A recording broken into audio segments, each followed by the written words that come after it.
In the name of the Father, and the Son, and the Holy Ghost, Amen.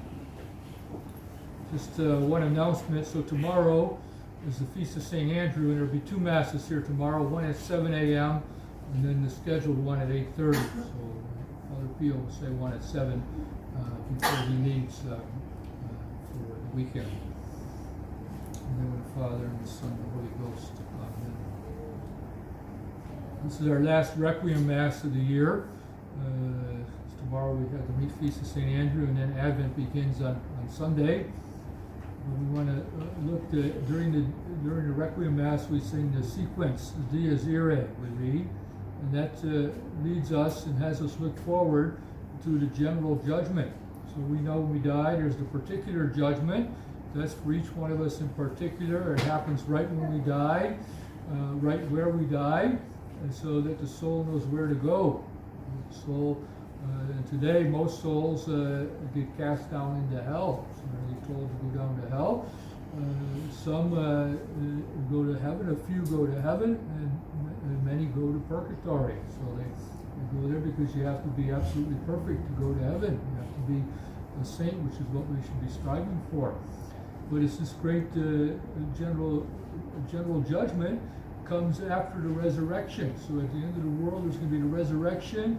And every soul that ever lived, every man that ever lived is going to get their bodies back, and they're going to come together, and they're going to be publicly judged. So it's not a private judgment like when you die.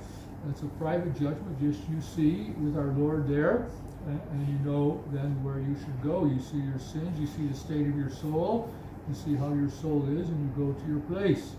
But the general judgment is going to be public. It's going to be all together. We're going to be there.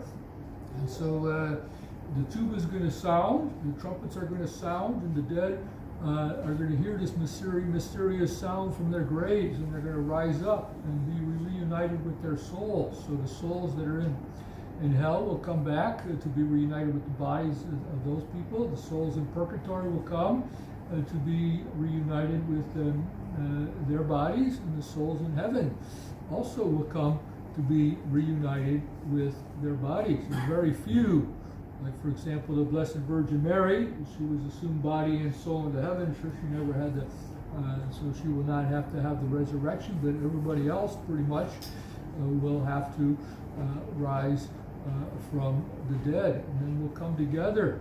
We'll be brought together. And then we'll have each one in particular, each one together will be judged, and we'll each see the case of others. So everything will be made public. What is said in secret, we shout it from the rooftops, and justice will be done. And everybody will see that justice is now being done. And that's why we strive for justice in this world, and we don't get it. This is not the time yet for justice. The general judgment is the time for justice. There's many injustices now during this life that we have to tolerate, that we have to put up with, that we cannot avoid. But at the general judgment, justice will be done, and everyone will get their just deserts, what they deserve. They'll be given. And so we'll all see that, and no one will be able to complain that they weren't treated fairly. If you go to court today, you could say, I had an unjust judge, I had an unjust trial, like for example for Cardinal Pell. He was treated unjustly in his trial, but at the general judgment, justice will be done for everyone. And so that's what we have to look forward to, and we want to say yes when some injustice is done to us, rather than moaning about it and complaining about it. We just have to accept it and say, well, I believe in the general judgment. I believe that this will be sorted out by our Lord on the last day, and that comes after the resurrection.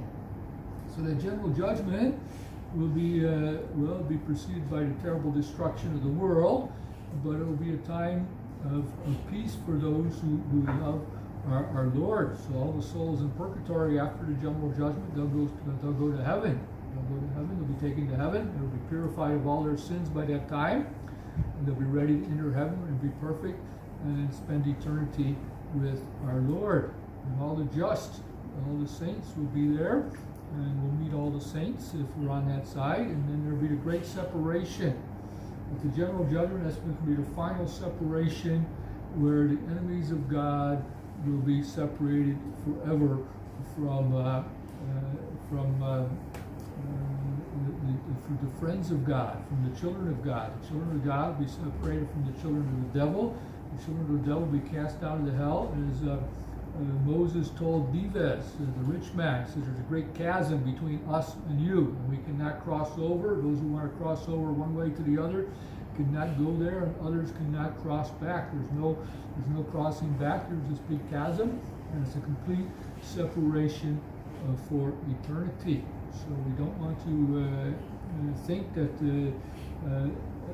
we have to expect justice now. We just want to wait for the general judgment and say, yes, I do believe in that, and try to carry our daily cross. So let's remember that after the resurrection, we want to be on the right-hand side. We want to be with the friends of God. We don't want to be on the left side. We don't want to be on the wrong side. And so we want to ask Our Lady to help us to persevere, keeping the faith and living according to the law of charity until the end of our life.